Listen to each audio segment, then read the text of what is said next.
누가복음 16장 19절부터 31절의 말씀 우리 한 절씩 교독해서 읽도록 하겠습니다.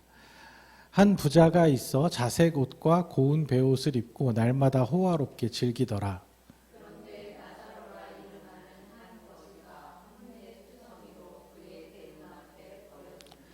그 부자의 상에서 떨어지는 것으로 배불리려 하매 심지어 개들이 와서 그 헌대를 핥더라.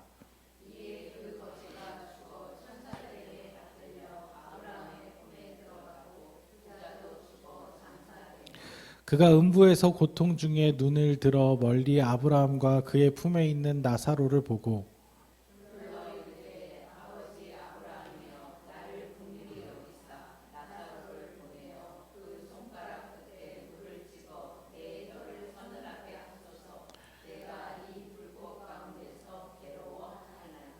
아브라함이 이르되 너는 살았을 때에 좋은 것을 받았고 나사로는 고난을 받았으니 이것을 기억하라. 이제 그는 여기서 위로를 받고 너는 괴로움을 받느니라.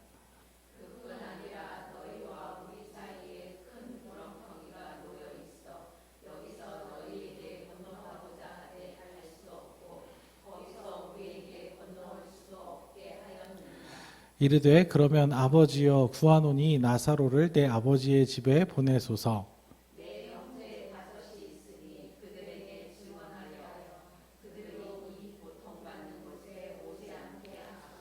아브라함이 이르되 그들에게 모세와 선지자들이 있으니 그들에게 들을지니라.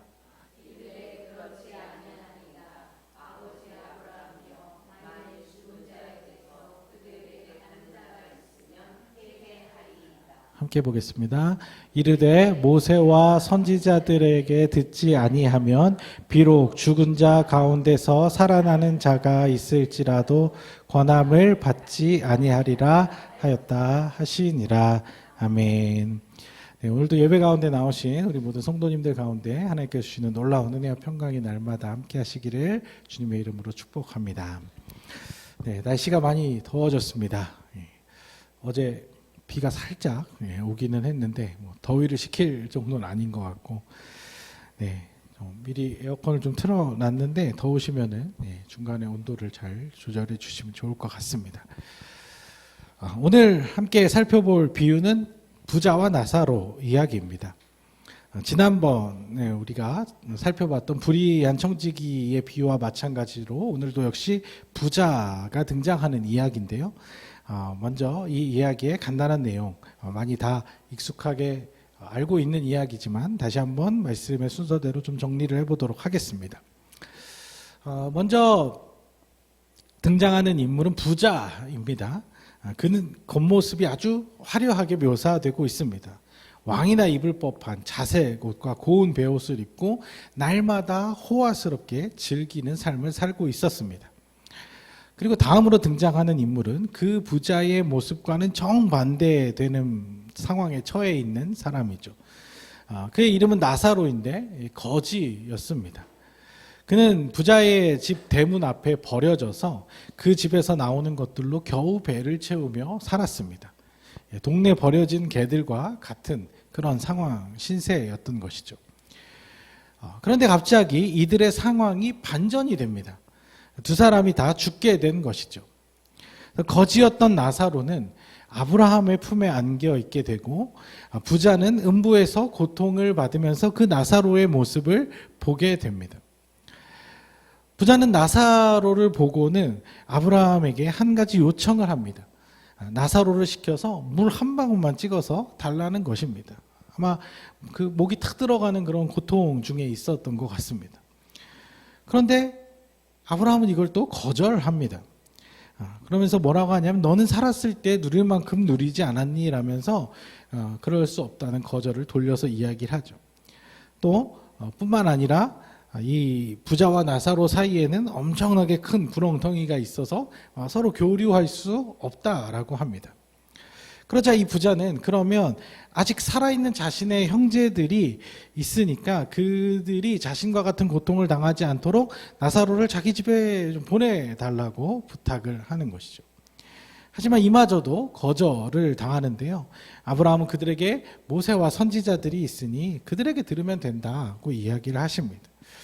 그래서 부자는 아니라고, 또 죽은 자가 살아나서 이야기해주면 또 혹시 들을지 모른다. 그들이 듣고 회개할 수 있다라고 이야기를 하지만 또 아브라함은 또 완강하게 그렇지 않다고, 모세와 선지자들에게도 듣지 않는다면 죽은 자가 다시 살아와서 얘기를 해도 듣지 않을 것이라고 하면서 이야기는 끝이 납니다. 네, 뭐 다 아시는 내용이죠. 이야기 자체는 익숙하신 이야기입니다. 자, 우리는 이 이야기 속에서 예수님께서 그 당시에 제자들에게 또 우리에게 하시는 핵심 메시지가 무엇인가, 무엇을 이야기하려고 이 비유를 말씀하셨는가를 살펴봐야 할 텐데요. 여러분들, 예수님께서 이 이야기를 왜 하셨다고 생각이 드십니까? 먼저 우리가 이 이야기 안에서 예수님께서 원하시는 그 정확한 메시지를 찾아내기 위해서는 이 이야기의 핵심 주제를 가리고 있는 흥미로운 소재들을 조금 걷어낼 필요가 있습니다. 한번 질문을 해보겠습니다. 자, 지금 이 이야기가 사후세계에 대한 이야기입니까? 사후세계에 대한 걸 말씀하고 싶어서 예수님께서 이 이야기를, 사후세계의 비밀을 알려주기 위해서, 천국과 지옥의 모습을 묘사해 주기 위해서 지금 예수님께서 이 이야기를 하신 것일까요? 분명 이 이야기 속에는 사후세계에 대한 묘사가 나옵니다. 그래서 우리는 이 흥미로운 소재에 우리의 관심이 집중될 수 있다는 것이죠. 하지만 그것이 예수님께서 이 이야기를 시작하신 주된 목적은 아니라는 것이죠.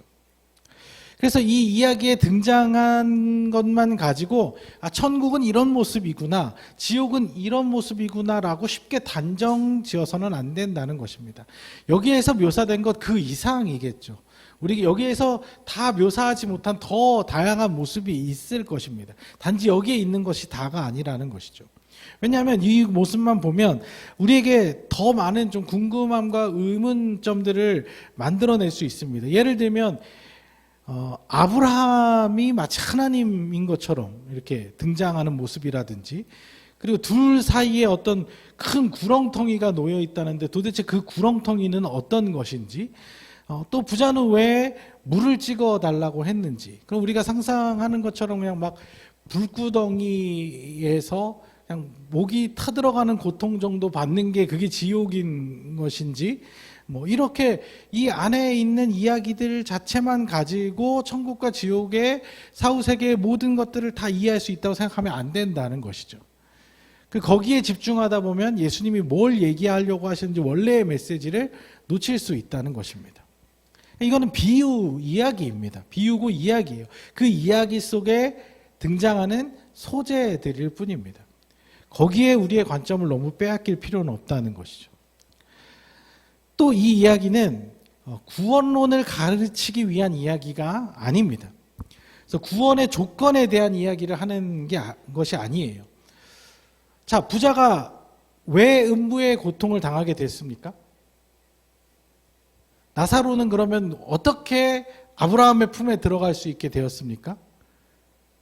네, 이 이야기에서는 정확한 단서는 나오지 않습니다. 예수님은 이 이야기를 통해서 천국에 가려면 뭘 해야 되고 어떻게 하면 지옥에 가게 되는지 그 조건, 그 방법을 말하려는 것이 주된 목적이 아니라는 것입니다. 이 이야기 자체로만 놓고 보면 천국 가려면 이 세상에서는 고통만 받아야 된다고 생각할 수 있습니다. 이 이야기 자체를 가지고 결론을 내리면 절대 우리는 부자가 돼서는 안 돼요. 다행이네요. 네. 그런 결론을 내릴 수 있다는 것이죠.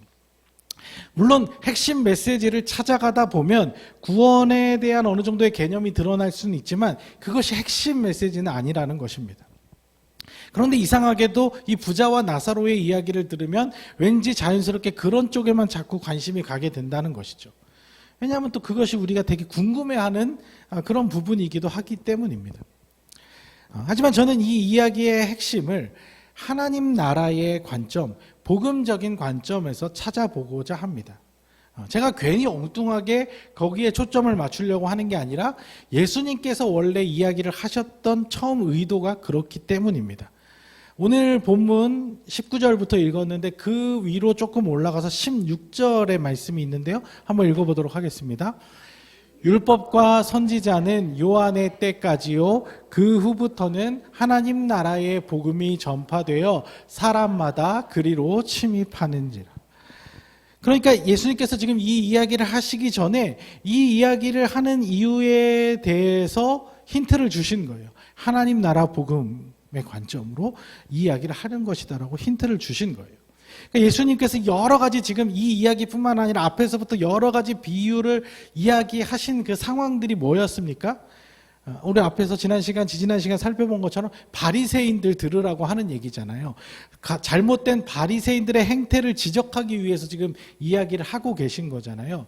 그러니까 이 바리새인들이 종교적인 관점에 너무 매여 있어서 하나님 나라를 바라보지 못하고 하나님 나라의 관점대로 바라보지 못하고 이것을 종교처럼 만들어 버렸기 때문에, 그리고 그들이 세속적인 관심에 매여서 이 하나님 나라의 진리를 세속적인 가치로 바꾸고 있는 이 잘못된 행태의 바리새인들 들으라고 계속 이 비유 이야기를 해주고 계시는 거예요. 그런 관점에서 우리는 봐야 한다는 것이죠. 그런 관점으로 한번 살펴보겠습니다. 자, 이 이야기는 시작부터 아주 극명한 대조를 보여주면서 시작합니다. 엄청난 부자와 엄청난 거지 둘을 등장시킵니다. 한번 여러분들의 상상력을 동원해서 한번 이미지를 떠올려 보세요. 완전히 다른 부류, 자색 옷을 입고 마을마다 호화로운 생활을 하는 한 사람과 대문 앞에서 개들과 함께 정말 버려진 삶을 살아가는 이 두 사람을 지금 의도적으로 처음부터 등장시키고 있다는 것이죠. 그럼 이 이미지가 무엇일까요? 첫 이미지를 통해서 예수님께서 말씀하시고자 하는 게 무엇일까요? 뭐냐면, 지금 이 모습이 뭐냐면 하나님 없는 세상을 말하는 것입니다. 하나님의 통치와 다스림을 떠난 인간들이 자기 멋대로 살면서 만들어 놓은 현실의 모습을 보여주는 것입니다. 극명하게 갈라진 이 세상. 이 세계 안에서는 엄청난 유익과 혜택을 누리면서 살아가는 자들도 있지만 그 다른 한편에는 극심한 고통 속에서 죽어가는 사람들도 똑같이 존재하고 있는 것이죠. 한 끼에 몇백만 원어치 호화로운 식사를 아무렇지도 않게 하는 사람과 먹고 마실 것이 없어서 굶어 죽어가는 아이들이 동시대에 존재하고 있는 것처럼 말입니다. 하지만 이런 모습은 애초에 하나님께서 이 땅을 창조하셨던 목적과는 완전히 반대되는 모습이라는 것이죠. 하나님은 이 땅을 심히 아름답게 만드셨고 누구나 하나님께서 이 지으신 피조 세계를 충분히 풍성하게 누릴 수 있도록 하셨습니다. 그런데 인간이 죄로 인해서 하나님을 떠난 것이 문제가 된 것이죠. 그것이 모든 문제의 시작이 된 것이죠. 그렇게 하나님이 없는, 하나님이 부재한 세상 속에서 인간들이 만들어가는 세상은 어떻습니까? 고통의 연속일 뿐입니다. 다행히도 운이 좋아서 우리가 그 고통에서 벗어나서 조금 많은 혜택을 누리고 살 수 있을지 모르지만 그것도 내가 누릴 수 있다고 누리는 것이 아니라 언제 빼앗길지 모르는 그런 세계가 우리가 살아가는 세계입니다. 그 하나님의 다스림을 떠난 이 세계는 어떻습니까? 한정된 자원과 에너지밖에 생산할 수가 없잖아요. 그러니까 인간의 탐욕과 욕망은 그것을 서로 차지하려고 싸우고 경쟁하고 그러면서 정말 생겨나는 이 고통들을 같이 분담하는 것이 아니라 일방적으로 한쪽에게 가중시켜버리는 그런 세상을 만들어가고 있죠. 그래서 태초부터 지금까지 하나님을 떠난, 이 죄로 인해 하나님을 떠난 이후로 인류가 만들어낸 모든 사회들의 모습을 보면 자연스럽게 시간이 지나면 지날수록 양극화되어 갈 수밖에 없는 것입니다. 왜냐하면 힘을 가진 사람들은 점점 힘을 가진 사람들끼리 모여서 자기들의 그 힘을 유지하고 지키려고 하고 힘이 없는 사람들을 억압해서 자기가 누릴 것들을 더 누리게 되는 것이죠. 자원을 가진 사람들은 가진 사람들끼리 모여서 권력을 형성하고 그것을 독점해서 힘을 유지하려고 합니다. 지식도 마찬가지. 지식을 가진 사람들은 또 똑똑한 사람들끼리 모여서 권력을 가진 사람들은 권력을 가진 사람들끼리 모여서 그 힘들을 자기들만 독점하려고 하는 것이죠. 그래서 점차 시간이 지나면 한쪽에서는 평균 이상의 호화로운 삶을 살아가는 반면 한쪽에서는 평균 이하가 아니라 생존 자체도 어려운 고통스러운 삶을 살아가는 사람들이 자연스럽게 생겨난다는 것이죠. 사실 우리는요, 다 그 양극단에 있지는 않아요. 그 중간 어딘가쯤에 다 존재하고 있다는 것이죠. 사실 평균 이상 쪽보다는 평균 이하 어딘가에 우리는 머물러 있습니다. 그러다 보니까 사실 하루하루 걱정 없이 살아가는 날보다는 그냥 고민하고 염려할 일들이 더 많은 현실에 우리는 처해져 있는 것이죠. 이렇게 수많은 고통과 억압을 양산해내는 세상이 바로 오늘 우리가 살아가는 세상이고 2000년 전 예수님이 목격했던 그 세상, 이 이스라엘 사회의 모습이라는 것입니다. 자, 그러면 여기서 부자가 의미하는 사람들은 어떤 부류의 사람들이겠습니까? 사실 이야기 자체로만 놓고 보면 아까도 말씀드린 것처럼 이 부자가 굳이 음부의 고통을 받을 만큼의 어떤 개인적인 죄가 있는지는 나와 있지 않아요. 얼마나 악독한 사람이고 얼마나 부도덕한 사람이고 얼마나 폐륜적인 죄를 저질렀는지 그런 것들에 대한 이야기는 없습니다. 다만 이 부자의 모습에서 볼 수 있는 것은 인간들이 만들어 놓은 이 부조리한 세상 속에서 철저하게 이득만 보고 있는 부류의 사람이라는 것이죠. 이 사람이, 이 부자가 일부러 그런 세상을 막 만들고 이런 나쁜 세상을 만들어낸 것은 아니지만 세상이 이렇게 굴러가는 것에 대해서 전혀 불만은 없습니다. 왜냐? 자신에게는 전혀 불편할 것이 없는 세상이기 때문입니다. 그래서 자기 집 때문에 끼니를 제대로 해결하지 못해서 고통스러워하는 사람이 있는 것을 알면서도 매일 자신이 호화로운 생활을 하는 것에 대해서 전혀 미안함이나 불편함을 못 느끼는 사람인 것이죠.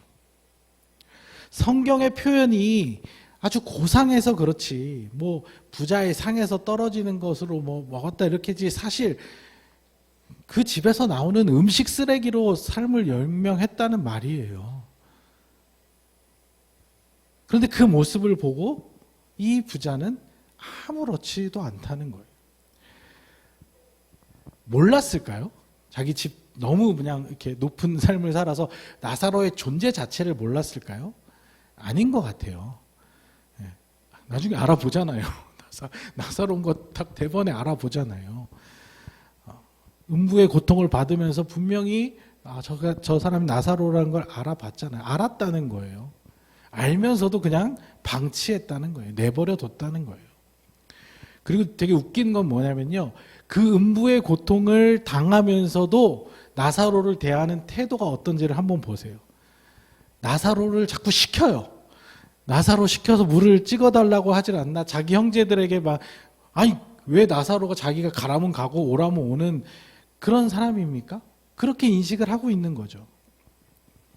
자기보다 한참 아래로 보는 것 같은 뉘앙스가 보이잖아요. 대놓고 무시하는 거죠. 얼마나 자기밖에 모르는 이기적인 사람이냐면 지금 지옥불의 고통을 당하면서도 이 나사로를 시켜가지고 자기 가족들 살리겠다고 내 가족들 살리겠다고 그 생각밖에 없는 거예요. 내 형제들은 여기 오면 안 되니까 쟤 시켜가지고 내 형제들은 못 오게 해달라는 거예요. 그러니까 자기밖에 모르는 사람인 거예요. 우리 집 대문 앞에서 누가 어떻게 죽어나가든지 상관없이 내 창고만 가득 차면 되고 나만 사람들에게 존경받으면 되고 나와 내 가족들만 먹고 살면 된다는 식의 철저하게 이기적이고 자기밖에 모르는 인간이라는 것이죠. 한편 나사로와 같은 사람은 어떤 사람입니까? 역시 마찬가지로 그가 왜 거지가 되었는지는 알 수가 없습니다. 자기 욕심에 따라 막 방탕한 삶을 살다가 그렇게 되었는지 아니면 어떤 심각한 사고나 질병을 겪게 돼서 그런 삶을 살게 되었는지 어떤 단서도 나오지는 않습니다. 왜냐? 예수님께서는 그게 중요한 게 아니에요. 지금 예수님이 이 사람이 왜 이렇게 되었는지 그 개인적인 이유에 집중하고 있는 것이 아닙니다. 다만 이 사회적인 구조 속에서 자연스럽게 하나님 없는 세상에서 어쩔 수 없이 피해를 떠안게 되는 사람들, 그런 부류의 사람들이 생겨나게 된다는 것이죠. 경쟁에서 밀리고 밀려서 원치 않는 고통과 자기가 받을 것 이상의 과도한 피해를 당하고 있는 안타까운 사람들이 존재한다는 것이죠. 하나님께서는 최우선적으로 보살펴주기 원하는 대상이 바로 이런 부류의 사람들입니다. 하나님이 없는 세상 속에서 이유 없이 억울하게 고난을 당하고 있는 사람들, 자기가 한 것 이상으로 큰 고통을 겪고 있는 사람들에게 하나님의 관심이 있다는 것이죠. 왜냐하면 속상하셔서 그래요. 하나님께서 원래 지으신 세상, 하나님께서 돌보시고 다스렸던 세상은 이런 고통과 억압이 없이 모두가 행복하고 모두가 자유로운 세상이었습니다. 가장 아름답고 가장 질서정연하고 가장 조화로운 세상이었죠. 그런데 인간이 하나님을 떠남으로써 이런 아름다운 것들이 다 파괴되었고 모든 것들이 다 무질서해졌고 모든 것들이 다 억지스러워져 버리고 말았습니다. 그런 가운데서 이런 원치 않는 고통으로 내몰리는 자들이 생겨난 것이죠. 하나님은 이런 망가진 세상 속에서 우리를 내버려 두기를 원하지 않으셔요. 이걸 고쳐주기를 원하셔요. 그래서 구원해 내기를 원하시는 것입니다. 왜냐? 너무 사랑하니까, 자녀니까. 그래서 아들 예수님까지 보내셔서 우리를 구원해 내신 것입니다. 그리고 마지막 하나님의 날이 이르렀을 때 그 구원이 완성될 것인데, 그래서 그날이 오면 하나님께서 모든 망가진 것들을 다 고치시고 회복시키시며 바로 잡아 놓을 것인데, 그때까지 그 과정 속에서 여전히 고통받고 있는 사람들, 그 놀라운 구원의 역사를 이루어 가시는 그 시간 속에서 아직 남아있는 이 고난을 당하고 있는 사람들을 볼 때 너무 속상하고 안타까운 거예요. 그래서 여러분들이 내가 잘못해서 지은 죄나 내가 어떤 욕심을 부려서 한 일 말고 진짜 억울하게 당하고 있는 것들이 있으면 그걸 가지고 하나님께 토로하고 하나님께 눈물을 흘려 기도하잖아요. 하나님 그런 거 금방 갚아주셔요. 왜? 그거는 우리의 원인이 아니라 이 망가진 세상의 원인이 있기 때문에. 그래서 하나님께 간절하게 정말 그 억울함들을 토로할 때 성경의 많은 이야기들을 보면 이 억울한 일이 있을 때 하나님께서 얼마나 금방 들어주시는지 몰라요. 하나님 그런 자들을 불쌍히 여기신다는 것입니다. 그들을 도와주기를 원하신다는 것입니다. 이게 아버지 하나님의 마음이고 우리가 자녀된 삶을 살아가는 우리들이 닮아가야 할 마음이라는 거예요. 그런데 문제는 이런 하나님의 마음을 전혀 이해하지 못하고 하나님의 백성이라는, 하나님의 자녀라는 사람들이 그들의 고통을 방관하고 침묵하고 더 나아가서는 가중시키고 이용해 먹는 자들이 있다는 것이죠. 예수님께서 25절에서 하신 이야기가 바로 이런 이유 때문인 것입니다. 읽어보겠습니다. 아브라함이 이르되 너는 살았을 때에 좋은 것을 받았고 나사로는 고난을 받았으니 이것을 기억하라. 그는 여기서 위로를 받고 너는 괴로움을 받느니라.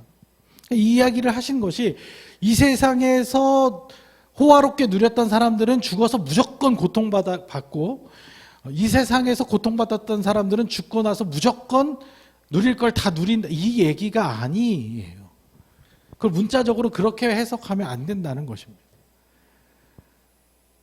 그러니까 하나님의 원래 마음을 아셔야 된다는 거예요. 너는 살면서 너가 너 힘으로 얻은 것 이외에 너무 많은 것들을 누리지 않았니? 필요 이상으로 누리면서 그 고통받는 자들을 신경도 안 쓰지 않았니? 아니 그것은 그냥 어쩔 수 없이 그럴 수밖에 없다는, 세상이 그렇게 돌아가니까 어쩔 수 없는 것이라면서 은근히 즐기면서 나사로를 깔보면서 우월감을 누리면서 하나님 마음과는 전혀 상관없는 삶을 살지 않았니?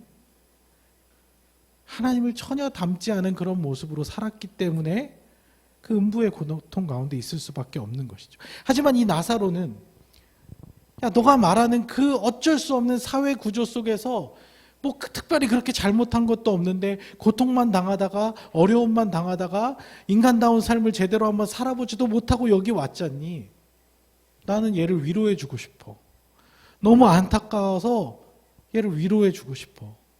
이제부터는 이 나사로가 좀 참된 평안과 안식을 누리면서 살게 해주고 싶어. 이게 하나님의 마음이라는 것이죠. 사실 자녀들이 고통을 당하는 모습을 보면 부모의 마음이 다 이렇지 않습니까? 아이고, 내가 지켜줬어야 되는데, 내가 돌봐줬어야 되는데, 차라리 내가 아팠어야 되는데, 내가 힘들어야 되는데. 하나님은 그 마음 이상이라는 거예요. 너희들이 스스로 죄 아래서 만들어 놓은 세상이잖아. 그럼 니네들이 이렇게 만들어 놓고 니네들이 고통당하는 거 뭐 어떻게? 니들 잘못이지. 그렇게 내가 선악과 먹지 말라 했잖아. 왜 선악과를 먹어갖고 이 파탄을 만드는 거야. 내 말 잘 들었으면 이런 일 안 생기잖아. 하나님이 우리를 이런 식으로 대하실까요? 아니요. 구원 역사를 보면 그렇지 않아요. 이스라엘이 계속 잘못하고 잘못할 때마다 하나님이 직접 나서서 다 고쳐주시고 다 해결하셔요. 이스라엘은 계속 사고만 치죠. 그런데도 하나님은 계속 찾아오셔서 구원하시고 회복시키시는 데 집중하고 계신 거죠. 난 너의 고통이 너무 안타깝다. 내가 빨리 고칠게. 내가 다 고쳐놓을게. 조금만 참아. 조금만 기다려. 그리고 나만 의지해. 나만 붙들어. 내가 모든 것들을 다 원 상태로 돌려놓을 테니까. 더 이상 거짓에 속지 말고 진리인 내 곁에 머물도록 힘써보렴. 그럼 내가 지켜줄게. 이게 하나님 마음이라는 것입니다. 그러니까 그리스도인들 중에도, 교회 다니는 사람들 중에도 힘들고 어려운 고통 가운데 있는 사람들을 보면서 그건 지 잘못이지 뭐. 자기가 그렇게 뭐 게으르고 그렇게 방탕하게 살았으니까 자기 삶 자기가 책임져야지. 이렇게 바라보는 관점이 있다는 거예요. 나는 하나님 앞에서 예배 잘 드리고 하나님 앞에서 의로운 일을 해서 나는 이렇게 하나님 지켜주시고 하나님 다 채워주시는데 아유 그러니 하나님 잘 믿지 그랬어? 이것은 전혀 하나님의 마음과는 상관없는 모습이라는 것입니다. 예수님께서 바리새인들에게 하고 싶은 이야기가 바로 이것이었습니다. 야, 너희들은 누릴 거 충분히 누리면서 이 지금 로마가 만들어 놓은 부조리한 사회에서 억울하게 고통당하고 있는 니네 동족들 왜 외면하고 있어? 왜 방관하고 부추기고 로마에 오히려 붙어 있어? 속으로는 하나님 나라를 뭐 만들겠다면서 로마를 적대시하면 속으로는 그렇게 하면서 겉으로는 먹고 살아야 되니까 거기에 붙어서 기생하고 있는 그런 모습. 또 속으로는 무슨 생각해요? 이 로마를 무력으로 전쟁으로 이길 생각만 하고 있죠. 아니 걔네를 전쟁으로 이길 것이 아니라 너희가 너희 삶의 변화를 통해서 아름다운 사회를 만들어갈 생각은 왜 안 하니? 너희에게 이미 율법도 주고 예언자들도 보내줬잖아.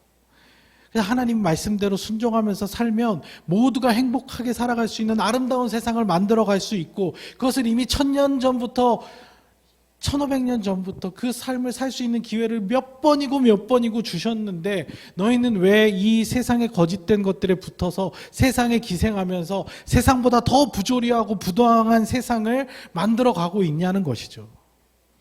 그런 의미로 말씀하시는 것입니다. 다윗 왕의 그 화려함 이후로 그들이 만들어 놓은 세상이 정말 하나님 나라의 모습입니까? 아니잖아요. 그래서 멸망당했거든요. 그런데 정신을 못 차리는 거예요. 성전만 화려하게 세우면 될 거라고 생각을 하는 거예요. 그들의 삶이 하나님과 상관없어져 버려서 그렇게 된 것인데 이것은 이 땅의 교회와 그리스도인들에게도 똑같이 적용되는 말씀일 수 있습니다. 하나님이 우리를 먼저 구원해 주신 것은 우리를 통해서 이 하나님 나라의 가치를 이 땅 가운데서 실현해 나가라는 것이잖아요. 우리의 가정 속에서, 내 직장에서, 인간관계 속에서, 또 우리 교회에서 하나님 기뻐하시고 원하시는 삶을 살면서 하나님 나라를 세워가 보라는 것이죠. 그래서 이 세상이 지금 만들어 놓은 부조리하고 악한 사회 구조 속에서 신음하고 고통받고 있는 자들을 하나님의 손을 대신해서 도와주고 위로해주고 돌봐주라는 것이죠. 더 적극적으로는 니네가 좀 그럼 이 잘못된 세상을 좀 바꿔보라는 것이죠. 하나님이 창조하신 원래의 목적대로 회복될 수 있도록 잘못된 것들을 하나하나 뭐 완전히 다 싸그리 고칠 수는 없지만 우리가 할 수 있는 힘을 다해서 최선을 다해서 잘못된 것들은 좀 바로 잡으면서 선한 영향력을 끼치면서 세상을 좀 살아보라는 것이죠. 아이고, 그런데 이게 웬일입니까? 그리스도인들이 더하네. 그리스도인들이 이 땅에서 더 큰 힘을 누리려고 아등바등 살면서 옆에 사람 더 힘들게 하네. 더 이기적이고 더 자기밖에 모르네. 이런 현상이 바로 현실에서 나타나고 있는 바리새적인 현상이라는 것입니다. 우리는 지극히 이 이기적인 우리의 관점에서 벗어나서 온 인류를 구원하기 원하시는, 그들을 사랑하시는 하나님의 마음을 조금이라도 이해해 보려고 힘써야 한다는 것이죠. 부자가 되냐 마냐 그 문제가 아닙니다. 성실하게 일해서 세상을 유익하게 하는 부자라면 하나님이 미워하실 이유가 뭐가 있겠습니까? 사실 요즘 같은 세상에서는 경제적으로 큰 이익을 내는 것이 절대 혼자의 힘만으로는 가능하지가 않거든요. 그런 상황 속에서 우리가 혹시나 부자가 될 기회가 생겼다면 참 운이 좋은 것이죠. 부자가 될 기회가 혹시 생기시면 되세요. 네. 굳이 마다하실 필요 없습니다. 그런데 그렇게 해서 얻은 이득을 말이에요. 온전히 자기만을 위해서 쓰지 말고 이건 내 힘으로 이룬 것이니까 나만을 위해서 써도 된다라고 착각하지 말고 이 소비를, 우리 소비의 관점을 다른 곳으로 바꿔야 한다는 것이죠. 우리가 똑같이 나 자신만을 위해서 쓰고 내 힘을 유지하는 데에만 그 모든 것들을 쏟아붓는다면 우리가 하나님 모르는 사람과 다를 것이 뭐가 있겠습니까? 돈뿐만이 아니라 뭐 권력이든 지식이든 명예든 여러분들이 기회가 돼서 얻을 수 있는 상황이 됐다면 얻으셔도 괜찮아요. 다만 그렇게 얻은 힘을 혼자 누리지 말고 그것을 필요한 사람들을 위해서 재분배하거나 아주 이기적으로 나한테 내 말 잘 듣는 사람들만 잘해주고 내 말 안 듣는 사람들은 막 또 미워하고, 이거는 더 악한 사회를, 더 부조리한 사회를 만들어내는 거예요. 자신의 의지와 상관없이 억울한 어려움에 처한 사람들을 위해서 지혜롭게 베풀고 나누는 삶을 살 수 있어야 한다는 것이죠. 그것이 바로 우리가 하나님의 일을 대신하는 것입니다. 하나님의 일이라는 것이 단지 교회 봉사하는 것만이 아니라는 거예요. 우리가 그것도 해야죠. 네. 그것도 하나님 나라를 세워가기 위해서 필요한 일이지만 우리가 하나님의 마음을 품고 하나님의 손과 발이 되어서 이 세상을 원래 하나님의 목적대로 조금씩 하나씩 변화시켜 나가야 할 것 아닙니까? 그렇게 하나님 나라가 이 땅에서 이루어지도록 힘써야 할 것 아닙니까? 근데 겉으로는 하나님 의지한다고, 하나님만 믿고 의지한다고 하면서 여전히 자신의 축복, 개인의 성공만 바라보면서 그 하나님의 마음을 이해하지 못한다면 어린 아이인 겁니다. 어린 아이는 그래요. 자기밖에 모르죠. 성숙한 신앙이 되어 갈수록 아버지의 뜻이 뭔가를 궁금해하고 아버지가 원하시는 바를 이루어드리려 할 수 있는 것이죠. 물론 우리들은 대부분 그렇게 나누고 베풀고 싶은 마음이야 굴뚝 같지만 정말로 나눌 형편이 없는 그런 상황에 있는 사람들이 더 많겠죠. 그러나 그 하나님의 마음을 먼저 이해하면 하나님께서 우리에게 무언가를 풍성하게 주실 때 그걸 누리는 삶을 통해서 하나님의 나라를 이루어갈 수 있겠죠. 여전히 우리가 나밖에 모르는 그런 마음 상태에 있다면 하나님이 우리에게 뭔가를 주실 기회가 있어도 조금 생각해 보실 것 같아요. 저거 어차피 줘봤자 다 자기 위해만 쓸 텐데, 이렇게 생각하지 않으시겠습니까? 꼭 그런 경제적인 것이 아니더라도 우리의 삶의 방향이 나 자신만 향해 있으면 안 된다는 것입니다. 눈앞에서 저렇게 안타까운 일을 당하는 사람이 있는데 무시하고 내 누릴 것만 필요 이상으로 호화롭게 누리는 그런 삶을 살아서는 안 된다는 것이죠. 타인에 대한 관심과 배려, 섬김과 돌봄의 관점으로 살아간다면 하나님께서 우리를 통해 누군가를 도울 수 있는 기회와 상황들을 계속해서 마련해 주실 줄 믿습니다. 그 믿음 가지고 먼저 하나님 마음으로 이 세상을 바라보실 수 있는, 이웃과 형제와 자매들을 바라볼 수 있는 그런 성숙한 믿음의 성도님들 되시기를 주님의 이름으로 축복합니다.